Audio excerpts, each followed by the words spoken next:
التعلم والتعليم والتذكر والتذكير والنفع والانتفاع والإفادة والاستفادة والحث على التمسك بكتاب الله وسنة رسوله والدعاء إلى الهدى والدلالة على الخير ابتغاء مرضات الله وقربه وثوابه سبحانه وتعالى. الحمد لله رب العالمين. السلام عليكم ورحمة الله وبركاته. الحمد لله والصلاة والسلام على رسول الله سيدنا محمد ابن عبد الله وعلى آله وصحبه ومن والاه. سبحانك لا علم لنا إلا ما علمتنا إنك أنت العليم الحكيم. رب اشرح لي صدري ويسر لي أمري واحلل عقدة من لساني يفقهوا قولي وسدد لساني واهدي قلبي بحق النبي صلى الله عليه وسلم. قال المصنف الإمام الحبيب زين بن إبراهيم بن سميط حفظه الله تعالى: ومتعنا بطول حياته في خير ولطف وعافية آمين. الفصل الرابع في أن قليل العلم خير من كثير العبادة.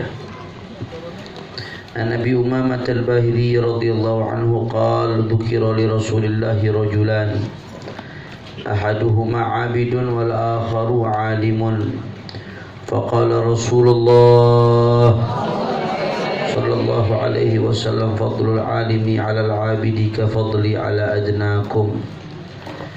وقال: بين العالم والعابد 100 درجة، بين كل درجتين حضر الجواد المضمر 70 سنة. ذكره في الإحياء. وورد أيضا مرفوعا: مجلس فقه خير من عبادة 60 سنة. وعنه صلى الله عليه وسلم: خير دينكم أيسره وخير العبادة الفقه. وعن أبي ذر رضي الله عنه قال: قال لرسول الله صلى الله عليه وسلم: يا 100 ركعة تطوعا وباب من العلم نعلمه عمل به أو لم يعمل أحب إلينا من 100 ركعة تطوعا إلى آخر ما قال. Kita melanjutkan kajian kitab Al-Manhajus Sawi fi Usul Tariqat Sa'ad Al-Abi Alawi, karya guru besar Al-Habib Al-Imam Zain bin Ibrahim bin Sumaid matta'ana Allah bituli hayatihi syarifah. Yang pertama, hadis Rasulullah sallallahu alaihi wasallam dari Abu Umamah Al-Bahili. Saya nanti enggak baca semua ya, yang maknanya mirip-mirip kurang lebih saya enggak baca 2-3 kali supaya kita bisa berlanjut pembahasannya. Saya enggak baca harfan-harfan. Rasulullah sallallahu alaihi wasallam disebutkan di hadapan Nabi ada 2 orang. Yang satu ahli ibadah, yang satu alim. Yang satu ahli ibadah, sholatnya rajin luar biasa, zikirnya rajin luar biasa, tapi nggak berilmu, nggak alim. Yang satunya lagi orang alim, orang yang berilmu, ahli ilmu. Nah, disebutin di depan Rasulullah, maksudnya buat nanyain di mana yang lebih afdol nih, yang orang alim apa yang cuma ahli ibadah doang tapi nggak berilmu. Kalau disebutin orang alim tuh otomatis semua fadail yang berkaitan dengan ilm mahmulun ala al-alim al-amil bi ilmi. Kalau disebutin kata-kata alim atau fadilah-fadilah yang berkaitan dengan orang alim, maka maksudnya berarti orang alim yang mengamalkan ilmu. Nah, kalau orang alim yang nggak mengamalkan ilmunya udah pasti dicoret dah. Nah, karena jadi balak tuh buat dia ujung-ujungnya. Nah, jadi Nabi ketika ditanya mana yang lebih afdal, orang abid ahli ibadah saja atau orang alim yang mungkin ibadahnya nggak seberapa tapi dia ngalir ilmunya, cuman ibadahnya nggak sedahsyat orang yang ahli ibadah mungkin. Mana yang lebih afdal di antara keduanya? Akhirnya kata Rasulullah SAW, fadlul alimi alal abidi ka fadli ala adnakum. Kata Rasulullah kepada sahabatnya, sebagaimana ini diriwayatkan oleh Imam Tirmidzi, ya, keutamaan orang alim atas orang yang ahli ibadah itu seperti keutamaanku, kata Rasulullah SAW, ala adnakum, atas orang yang paling rendah di antara kalian. Ya Allah, jangankan perbandingan Rasulullah sama sahabat yang paling rendah, ibu-ibu sekalian, ya, dibandingin para nabi dan para rasul, yang paling mulia siapa? Nabi besar Muhammad sallallahu alaihi wasallam, sayyidul anbiya wal mursalin. Nabi Muhammad itu pemimpinnya para nabi, para rasul. Nggak main-main.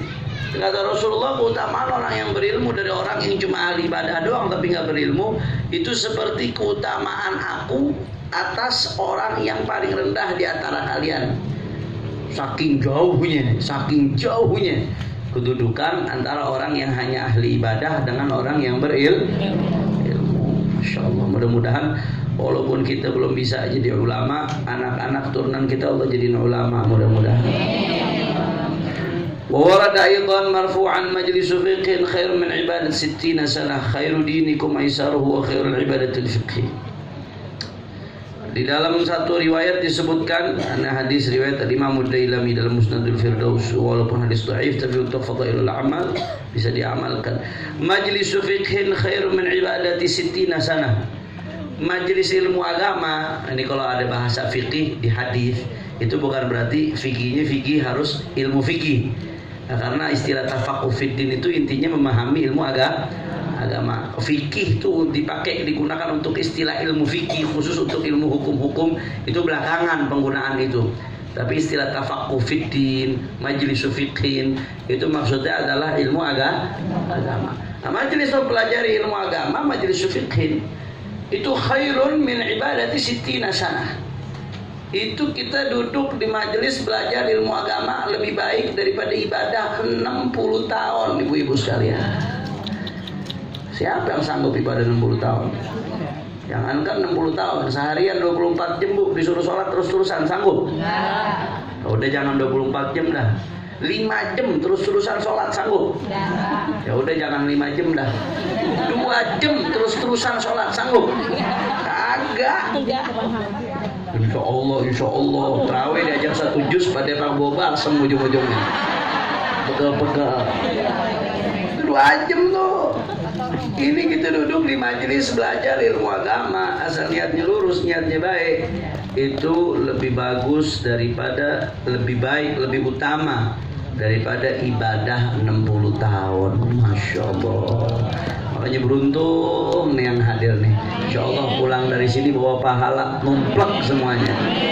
Amin ya Rabbal Amin. Apalagi jilbab lu pakai jilbab Palestina semuanya. Udah pada siap kita kirim ke Gaza insya Allah. Allahu Akbar. Allahu Akbar.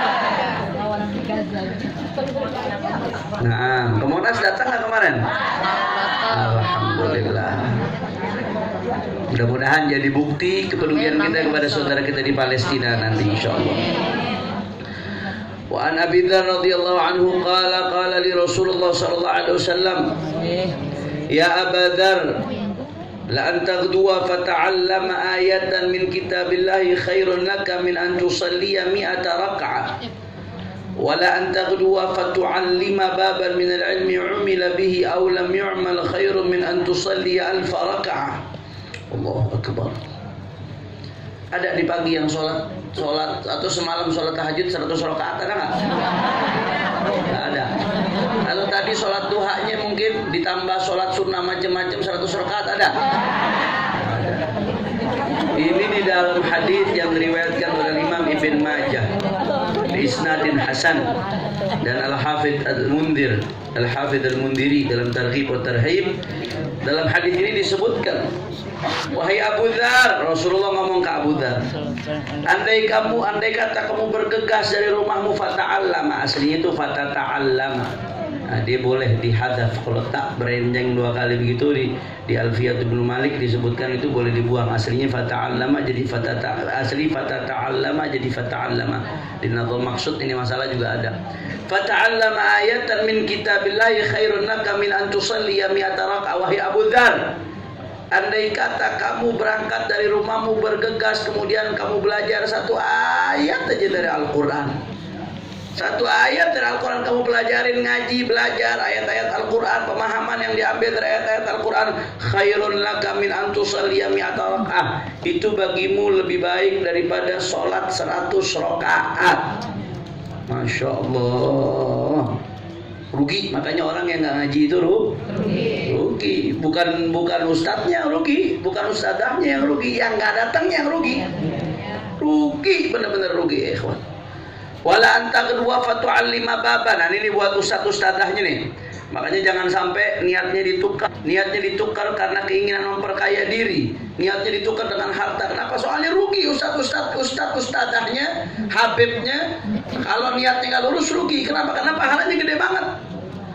La anta kedua fatu'allima baban minal ilmi. Andai kata kamu keluar dari rumah, fatu'allima baban minal ilmi, kamu mengajarkan satu bab ilmu, umila bihi aw lam yu'mal, baik diamalkan atau enggak diamalkan, kamu ngajar wahai ustaz, kamu ngajar wahai ustadzah, ya kamu ngajar wahai habib, wahai kiai, itu baik diamalkan atau enggak diamalkan ilmunya, khairun laka min an tusalli al faraqah, itu lebih baik daripada kamu sholat 1000 rakaat.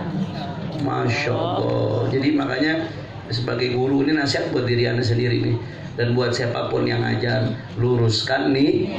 Rugi kalau sampai ini pahala yang begitu besar, niatnya gugur cuma gara-gara uang yang nggak seberapa. Nah, di sisi lain, murid menghormati guru itu kewajiban murid. Betul apa kagak? Sepantasnya seperti itu. Nah, kita ke dokter, kita menghargai dokter, dibayar tuh dokter. Itu lain urusan, itu dari sisi lain. Tapi dari sisi gurunya mesti ngurusin niat. Jangan sampai niatnya karena pengen mencari uang, niatnya karena pengen mencari dunia, niatnya karena pengen mencari popularitas. Rugi. Karena kita ngajar sekali, seorang guru itu lebih baik daripada dia sholat 1000 rakaat. Ada yang sanggup sholat 1000 rakaat? Kalau ada yang sanggup, kakinya kagak nampak.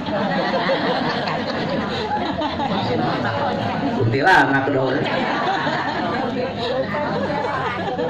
An Abi Dzar wa Abi Hurairah radhiyallahu anhuma qala babun min al-ilmi nata'allamuhu ahabbu ilayna min 100 rak'atin tatawwu'an. Allahu akbar. Wa babun min al-ilmi nu'allimuhu umila bihi aw lam yu'mal ahabbu ilayna min 100 rak'atin tatawwu'an. Ini diriwayatkan oleh Imam Al-Bukhari dalam Tarikh Al-Kabir dan seterusnya. Sayyidina Abu Dzar radhiyallahu anhu dan Sayyidina Abu Hurairah, dua-duanya sama-sama ngomong nih. Dua-duanya sahabat Nabi, ini bukan perkataan Nabi, tapi hadis mauquf ala sahabah. Babun minal ilmi, andai kata satu ilmu aku pelajari, kata Sayyidina Abu Dzar sama Abu Hurairah, ahabbu ilaina min 100 raka'atin tatawwu'an, itu lebih aku senang daripada sholat sunnah 100 rakaat. Satu bab ilmu aku ajarkan, nu'allimuhu aku ajarkan, baik diamalkan atau nggak diamalkan, pokoknya aku ajarin aja dulu. Ahabbu ilaina min 100 raka'atin tatawwu'an, itu lebih bikin saya girang daripada 100 rakaat sholat sunnah. Masya Allah, alhamdulillah. Maka di sini Habib Zaid bin Ibrahim bin Sumit mengatakan, wa qad dhahara bima dzakarna anna al-ishtighala bil ilmi lillahi afdalu min nawafil al-ibadati wal badaniyah min salatin wa siyamin wa tasbihin wa du'ain wa nahwi dhalik. Maka dari apa yang telah disebutkan, kata beliau, menjadi jelas bahwasanya menyibukkan diri dengan ilmu, kita menyibukkan diri dengan ilmu, al-ishtighal bil ilmi, menyibukkan diri dengan ilmu karena Allah, lillah, karena Allah, bukan karena mencari jasa, bukan karena pengen terkenal kalau udah alim, bukan karena pengen dibilang ini dengan itu, tapi karena Allah. Ini ada embel-embelnya, harus karena Allah. Itu afdal, menyibukkan diri dengan ilmu karena Allah afdal, lebih afdal min nawafil ibadat al-badaniyah, daripada ibadah-ibadah sunnah yang dilakukan oleh badan kita. Sholat, puasa, tasbih, doa, dan lain sebagainya. Itu lebih afdal. Kita duduk di majelis ilmu lebih afdal. Bukan berarti yang lain ibadah nggak bagus. Ibadah bagus, cuman kita menyibukkan diri dengan ilmu itu lebih afdal. Kenapa? Alasannya apa, Beb? Li'anna naf'al ilmi ya'ummu sahibahu wan nas wan nawafilul badaniyah maqsura ala sahibiha. Kalau kita ibadah, sholat, yang ngerasain diri kita sendiri apa orang lain? Diri kita sendiri. Tapi kalau kita nuntut ilmu, kita punya ilmu, ilmunya bisa kita tularin ke orang lain. Yang ngerasain diri kita sendiri atau banyak orang? Banyak orang. Berarti yang manfaatnya buat banyak orang lebih afdal apa kagak? Lebih afdal. Itu alasan yang pertama. Alasan kedua, wali annal ilma musahihun li ghairihi min al ibadat, fahiya taftaqiru ilaihi wa tatawaqqafu alaihi wa la yatawaqqafu huwa alaiha. Ya, karena yang namanya ilmu itu tugasnya untuk membenarkan selainnya daripada ibadat. Ibadat itu ketahuan benar kagaknya, tolak ukurnya dengan ilmu. Kalau kita kagak ada ilmu, mana kita tahu ibadah kita benar apa kagak? Kalau ibadah kita kagak tahu benar apa kagak, bagaimana mau diterima oleh Allah Subhanahu wa Ta'ala? Maka ilmu fungsinya dia musahih. Dia buat meluruskan kalau ada ibadah-ibadah kita yang nggak pas, yang nggak memenuhi syarat, yang rukunnya nggak terpenuhi, itu fungsi ilmu. Itu alasan yang kedua. Jadi ibadat itu butuh kepada ilmu. Ilmu belum tentu butuh kepada ibadah. Berarti mana yang lebih afdal? Menyibukkan diri dengan ilmu. Nah, tapi ujung-ujungnya tadi ilmu itu bisa mendapatkan pahala kalau diamalkan. Tetap ya, fadail ilmu itu nanti mahsurun ala fadail ulama, mahsurun ala ulama al-amilin. Tetap ilmu kalau nggak diamalin jadi balak, jadi musibah. Yang ketiga, kenapa alasannya kok kita menyibukkan diri dengan ilmu itu lebih afdal daripada ibadah-ibadah sunnah? Wali annal ulama warasatul anbiya alaihi wassalatu wassalam wa laysa dzalika lil muta'abbidin. Alasan yang ketiga nih, karena ulama itu adalah pewaris Nabi. Ahli ibadah nggak disebut pewaris Nabi. Yang disebut pewaris Nabi adalah ulama. Nggak main-main bu jadi pewaris Nabi. Al-anbiya lam yuwarrithu dinaran wala dirhaman wa innama warrathul ilma. Para nabi nggak mewarisi dinar dirham, mereka nggak mewarisi uang, nggak mewarisi tanah, nggak mewarisi aset, tapi yang diwarisi adalah ilmu warisan para nabi. Al ulama warasatul anbiya, ulama pewaris para nabi. Ahli ibadah disebut pewaris nabi itu bukan?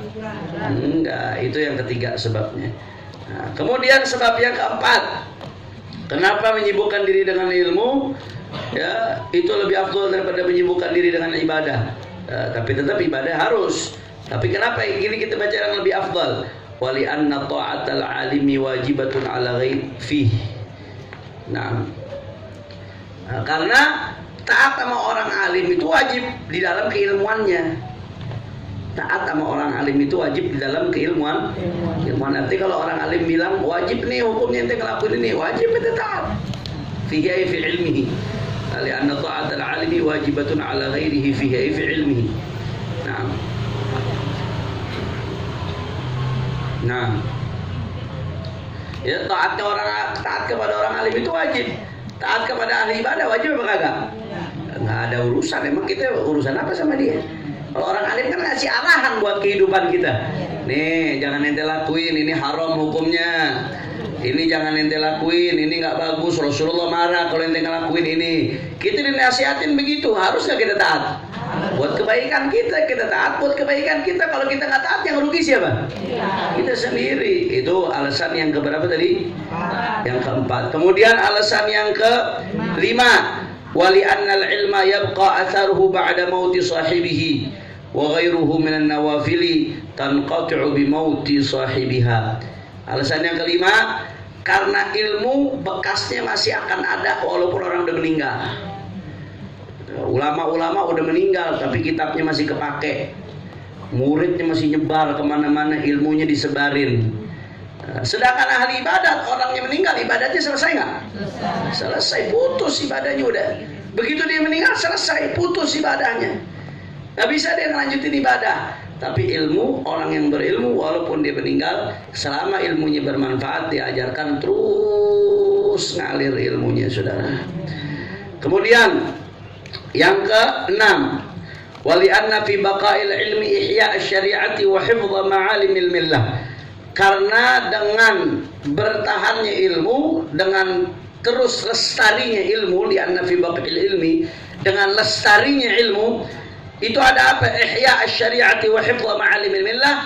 Syariat menjadi hidup dan simbol-simbol agama menjadi terjaga dengan lestarinya ilmu. Selama ilmu masih hidup, selama ilmu disebarkan, maka selama itu pula syariatnya Rasulullah SAW masih hidup. Alhamdulillah.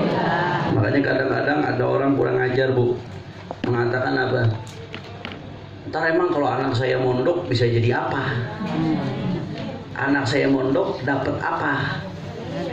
Pale lo bejat. Itu emang apaan yang didengar dari tadi tuh?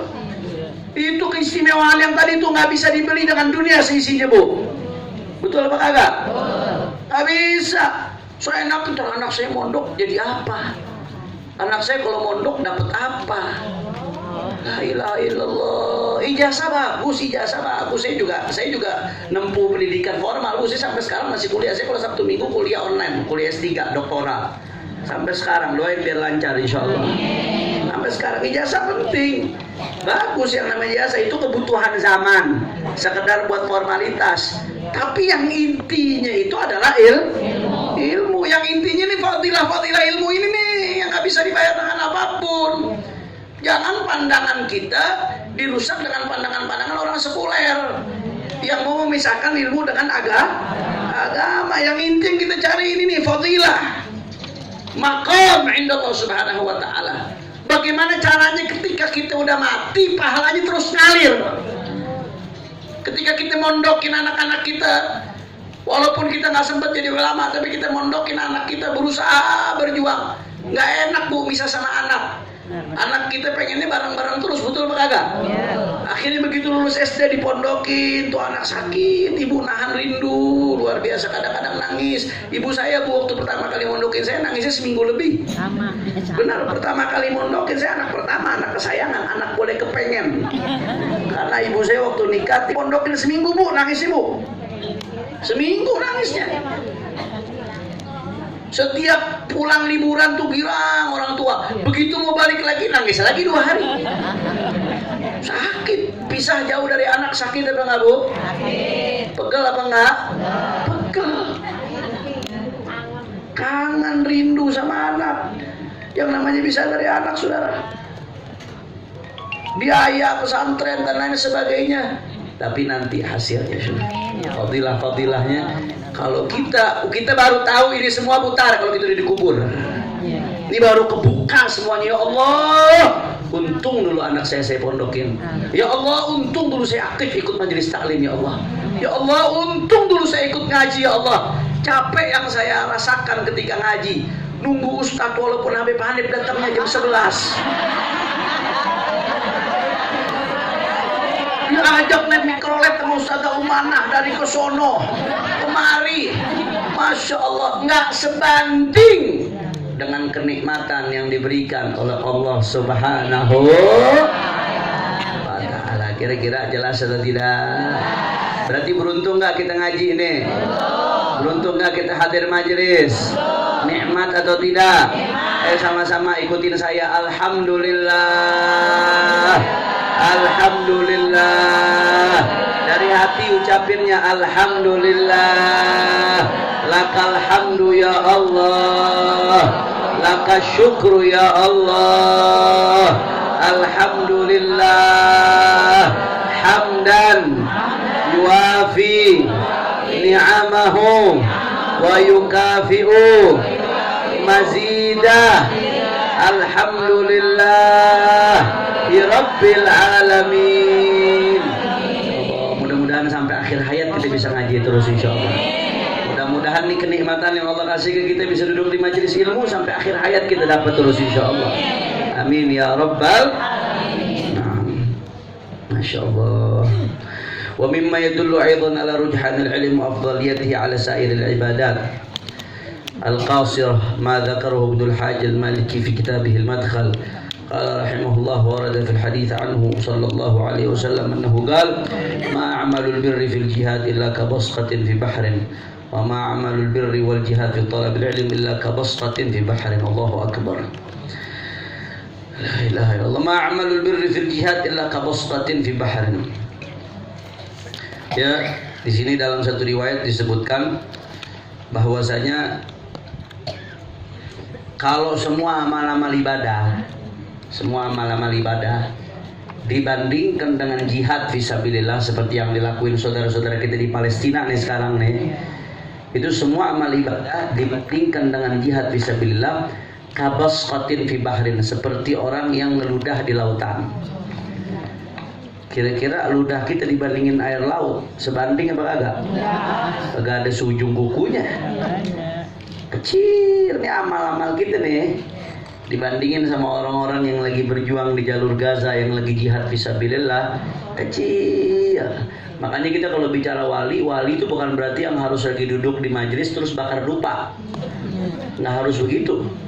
Itu yang di jalur-jalur Gaza, yang ketika rumahnya hancur, anak istrinya wafat syahid, kemudian dia masih bisa mengatakan dengan senyum, alhamdulillah, ini semua dari Allah.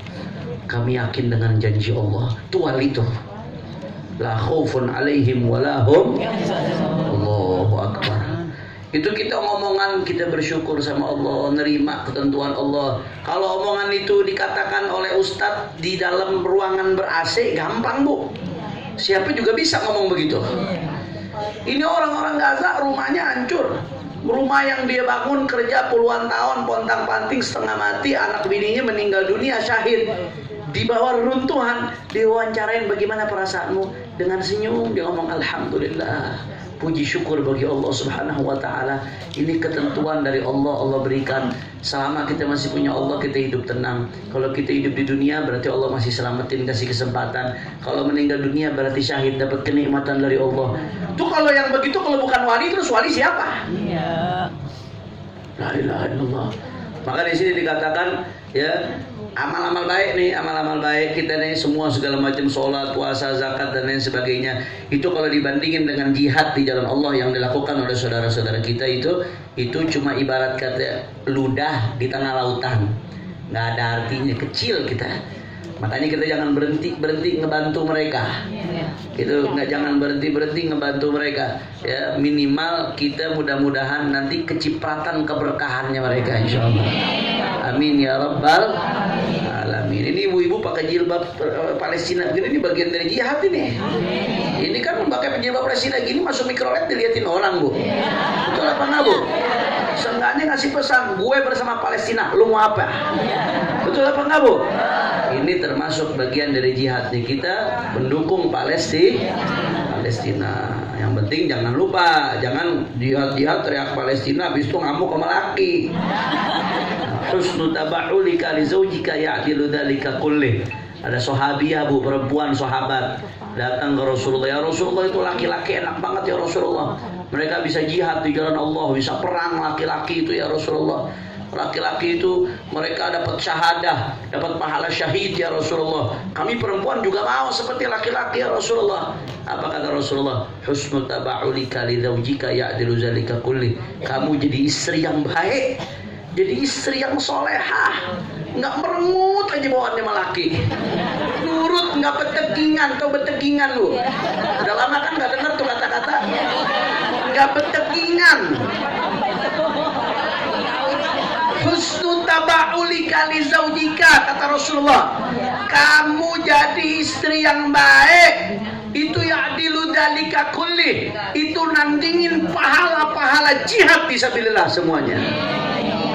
Masya Allah. Makanya kalau di medan perang mereka jihadnya dengan rudal, dengan pedang, dengan pistol. Pistolnya ibu-ibu sodet, perisainya penggorengan. masak buat laki, niatin jihad di jalan. Ini bukan saya yang ngomong, ini bahasa hadisnya baginda Nabi besar Muhammad. Husnul taba'ulika li zawjika ya'dilu dzalika kullih. Naam. Kemudian wa ma'malul birri wal jihad fi talabil ilmi ila qabasqatin fi bahrin. Kemudian ya, amal-amal soleh dan jihad kalau dibandingkan dengan thalabul ilmi, nuntut ilmu, qabasqatin fi bahrin, itu seperti orang ngeludah di lautan. Saking luar biasanya pahala nuntut ilmu. Makanya ibu-ibu biasanya kalau anak di pesantren, Bu, setan godainnya luar biasa. Godain biar izin, godain biar hadir kawinan sepupunya. Ada aja alasan mau izin, Bu. Karena setan gak rela anak kita ini dapat pahala begini, setan gak rela. Pokoknya ibu-ibu nih kalau anaknya di pesantren ada aja godaannya. Ntar gatel-gatel lah, minta pulang lah. Ntar anak saya gak betah begini. Karena setan gak pengen anak kita dapat pahala ini. Itu, Bu. Begitu anak ibu dapat pahala ini belajar, ibu yang dapat pahalanya semua. Setan bakal ngegodain terus bagaimana caranya. Makanya kalau mau pengajian godaannya berat. Ini sekarang bukan anak-anak, ibu-ibunya. Kalau mau pengajian godaannya berat, benar luar biasa. Kenapa? Karena setan gak rela nih kita dapat pahala ini nih. Pahala ngaji, nuntut ilmunya baginda Nabi besar Muhammad. Kira-kira sampai sini jelas apa kagak nih? Alhamdulillah. Insyaallah mudah-mudahan Allah Subhanahu wa taala kasih kita istiqamah, bisa terus menuntut ilmunya Rasulullah sallallahu alaihi wasallam sampai kita husnul khatimah. Amin ya rabbal. Sekarang kita ngaji kitab yang kedua, yaitu kitab Al-Ajwibah Al-Ghaliyah. Sampai mana kita ya? Man arafa nafsa, na'am, man arafa nafsa arafa rabbah. Fadhal Ustaz, dibaca Ustaz tabarrukan sama Habib Zain. Man arafa nafsa arafa rabbah. Bismillahirrahmanirrahim. Min kitab Al-Ajwibah Al-Ghaliyah fi Aqidah Al-Firqah An-Najiyah lil Habib Zain bin Zain Al-Abidin Al-Ba'alawi. Nafa'ana Allah bihi wa bikum wa bi ulumihi wa bi ulumikum fid din wad dunya wal akhirah. Ila an qala man arafa nafsah arafa rabbah. Ma ma'na al-jim? Jawab, ma'na hadhihi al-kalimah anna al-ma'rifata bin nafsi hiya tariqatun ila ma'rifati Allah ta'ala. Falau nadhara al-insanu ila ajzi nafsihi wa qusuriha wa iftigariha wa ijtihariha wa annaha la tastati'u an tajliba naf'an li nafsiha wa la an tadfa'a dhurran anha. Ya'lamu min dhalika anna laha rabban wa khaliqan huwa al-munfaridu bi ijadiha wa imdadiha wal qa'imu 'alayha bima kasabat wal mujazi laha bima 'amilat wa yastadiru bidzalika ala kaunihi 'abdan marbuban wa anna amrahu bi yadi ghairihi ala wa huwa Allahul Azizul Hakim. Wa kadza idza nadhara al-insanu ila mabda'i khalqihi fa innahu kana fil 'adam laysa lahu wujud fa awjadahu Allah ta'ala bi mahdil karami wal jud. Khalaqahu min qatrati ma wa nutfatin wa madiratin thumma sawwarahu wa shaqqa sam'ahu wa basarahu ila an sayyarahu fi ahsani taqwim wa hallahu bimafakhir jalilah wa manasiba aliyah wa diniyah wa dunyawiyah. Qala Allah jalla dzikruhu wa laqad khalaqnal insana min sulalatin min tin thumma ja'alnahu nutfatan fi qararin makin thumma khalaqnal nutfata 'alaqatan fa khalaqnal 'alaqata mudghatan fa khalaqnal mudghata 'idhaman fa kasawna al-'idhama lahma thumma ansha'nahu khalqan akhar fa tabarakallahu ahsanul khaliqin. Ahsantum barakallahu